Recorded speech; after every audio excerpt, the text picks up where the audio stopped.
Isang maganda at mapagpalang araw muli sa ating lahat, guys. For today's video naman natin at nakayari na tayong magkabit ng gutter. Nakapagkabit na rin tayo ng bubong at ng side flashing. So bali ito at magkakabit naman tayo ng wall flashing. So bali sa pagkakabit nga pala nitong wall flashing, atin itong idinidikit sa wall. So ang pagdidikit nga pala nito, guys, so bali ginagamitan ko ito ng grinder. So bali kukuhanin natin yung height nitong wall flashing at dun sa kanyang saktong taas, magle-level naman tayo mula doon sa dulo hanggang sa kabilang dulo, at ito'y ating pipitikan para makuha natin yung guhit. At yung guhit naman na yun, yun ang ating gagrinderin. So ayan, kung mapapansin nyo, meron tayong guhit na sinusundan dito sa pag-grinder. So bali kasi pag naggagawa kasi ako, guys, ng wall flashing, ipinakakain ko sa wall yung labi ng wall flashing natin para in case na umanggi man or lumakas ang ulan, hindi papasok yung tubig natin sa loob ng ating bahay. Kasi kagaya nitong ating bahay na ginagawa ay solar type siya, guys. So ibig sabihin, yung kanyang kabiyak na bubong ay naka-open siya sa hangin at sa ulan. So kinakailangan itong wall flashing natin ay nakakagat yung wall flashing natin dito sa gutter. So ayan, ganyan po ang proseso na aking ginagawa sa pagkakabit ng wall flashing.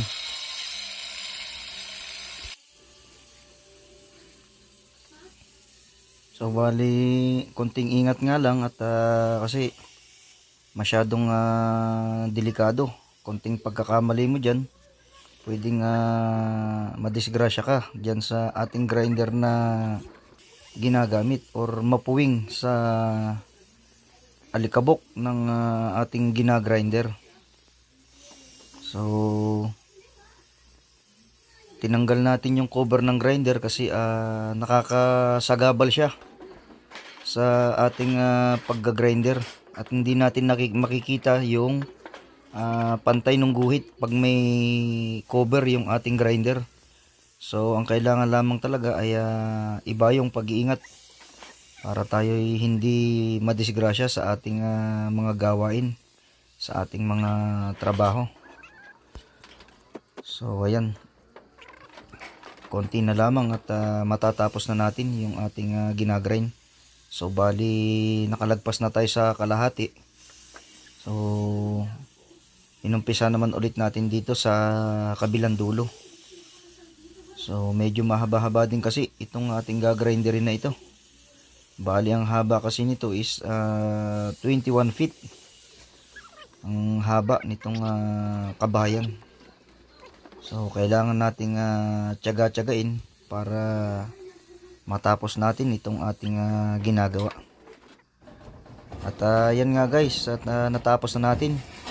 At ito, kung mapapansin nyo, ayan, ikakabit na natin itong wall flashing.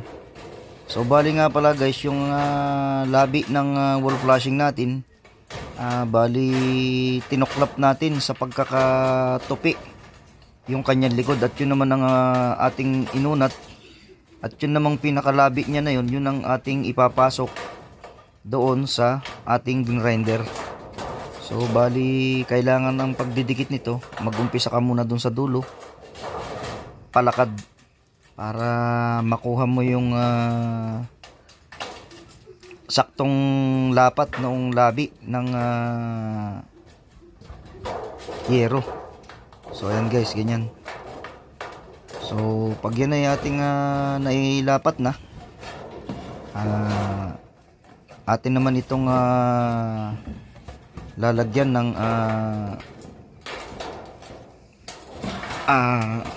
rivet. Atin siyang ire-rivet at lalagyan natin siya ng concrete nail dyan sa mismong baba ng konti ng aking kamay para hindi matanggal yung pagkakadikit natin sa wall.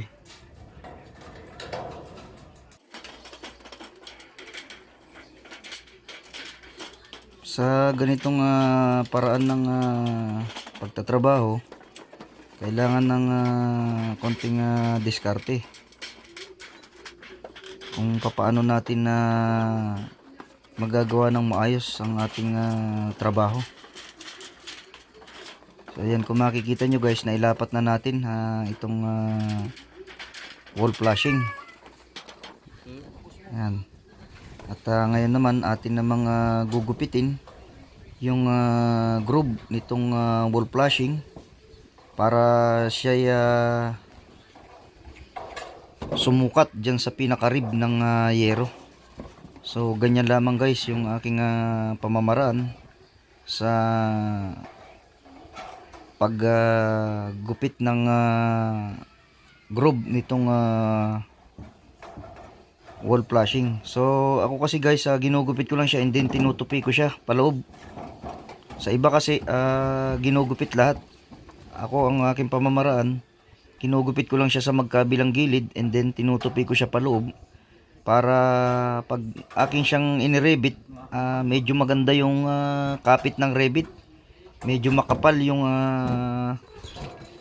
kapit ng rebit doon sa wall flashing. Kapit niya dyan sa ating yero. So ganyan lamang guys ang ating pamamaraan. Hindi ba pinuputol pati?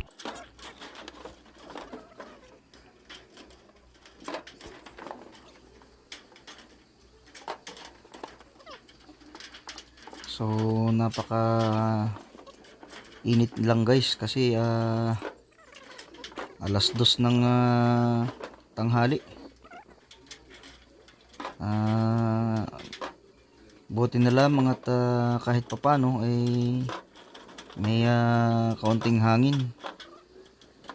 Talagang napakatindi ng init, lalo ngayong summer, kaya kinakailangan lagi tayong inom ng tubig.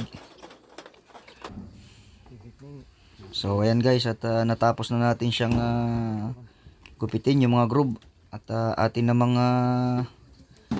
lalagyan ng rivet yung ating ginupit na groove at ipipix na natin siya. Ayan, at ang gagamitin nating bala ay 3mm sa pagre-rivet kasi yung aking 1mm ay naputol dahil overuse. Wala na akong available na 1mm na bala ng drill. So bali ang gagamitin natin ngayon, ayan, 3mm yung ating available. Buti na lamang at tayo may available na malaking bala ng rivets. So bali maganda rin naman yung malaking rivets sa bubong para mas maganda ang kapit niya sa yero, para lumakas man ang hangin or bagyo ay hindi siya basta matatanggal. Ayan. So ating iisa-isahin na itong butasan at lalagyan na natin ng rivets para maipix na natin siya. So bali ang huli nating ipipix dyan guys, kung mapapansin nyo, yun yung malaking nakaawang sa likod, iuhuli natin ng pagkabit niyan. Kasi aayusin pa natin yung pinakakantuhan noong side flashing natin doon sa tagiliran. So ito muna ang ating uunahing ikabit. Kinakailangan ito atin na i-fix na.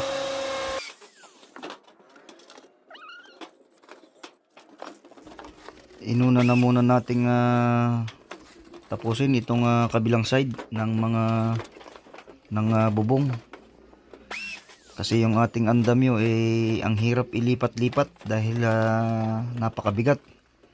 Kaya mas minabuti pa natin na tapusin na muna lahat itong kabilang side ng bubong para paglipat ng ating andamyo, doon na lamang siya na makapix. Hindi na tayo palipat-lipat ng andamyo. Kasi isa pa sa malaking sagabal ang paglilipat-lipat ng andamyo. Lalo't napakabigat. Dalawa lamang kami lagi ng aking helper kaya medyo nahihirapan kami at nakakaubos din ng oras. So ayan guys, at malapit na tayong matapos. Inuna na rin natin tong kabila na ito kasi kung lalagyan na natin ng bubong yung kabila, mahihirapan tayo lalo na sumuot dyan sa ilalim. Kasi mauuntog yung ating ulo dyan sa kabilang bubong. Ganyan lamang po guys, ka basic ang paggagawa ng ganitong klase ng bubong, rib type or long span roofing. Ayan.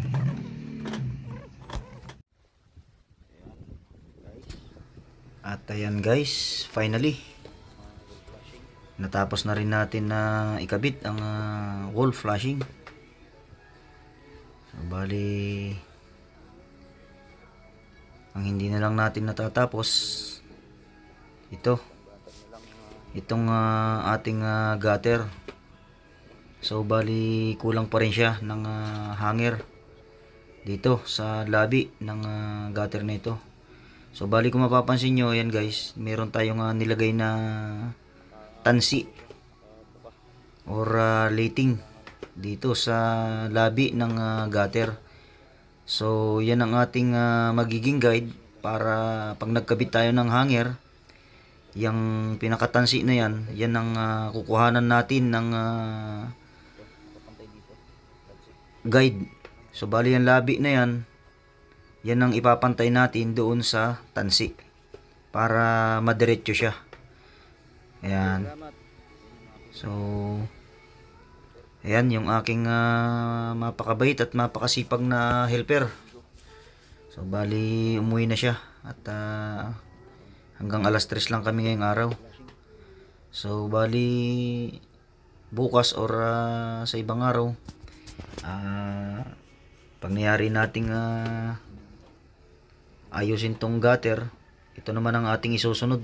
Ito tong kabiyak na bubong na ito na ang haba ay 14 feet by 21 feet. Yan. So bali tinapos lang muna natin itong kabila para wala na tayong babalikan pa na trabaho dito. Para isang galawan na lang tayo at pag nilipat natin yung ating mabigat na andamyo, diyan na lamang siya, hindi na palipat-lipat. So ayan, kung mapapansin nyo guys, okay naman tong pagkaka-install natin nitong yero, maging nitong gutter at ng side flashing, saka tong wall flashing.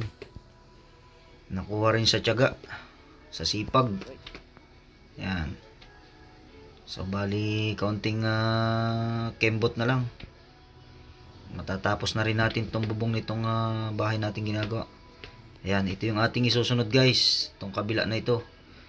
So bali itong kabila natapos na natin na kabitan ng side flashing at wall flashing sa gutter. So ayan, so far ayos naman yung pagkakagawa natin ng kanto nitong gutter ng ating ginawang bahay. Actually napakatagal ko na rin kasing hindi nakapag-assemble ng gutter. So buti na lang at kahit papano ay may kaunti pa rin akong natatandaan na sa pagkakanto nitong gutter na ito, Banawi type. So bali kasi matagal na rin kasi akong hindi ng construction. Buti na lamang guys at ang ating kaunting natutunan ay naaalala pa rin natin hanggang sa ngayon. So ayan at kaunti na lang at malapit na natin siya matapos at tayo magkakabit naman ng CR sa loob. Magkakabit ng mga pinto. Magkakabit ng mga bintana, magpi-finishing, maghuhukay ng poso negro, magpo-flooring. At kung papala rin ay magpa-tiles yung may-ari, tayo magta-tiles na rin. Ayan. At maraming pong salamat uli sa walang sawang sumusuporta at nanonood.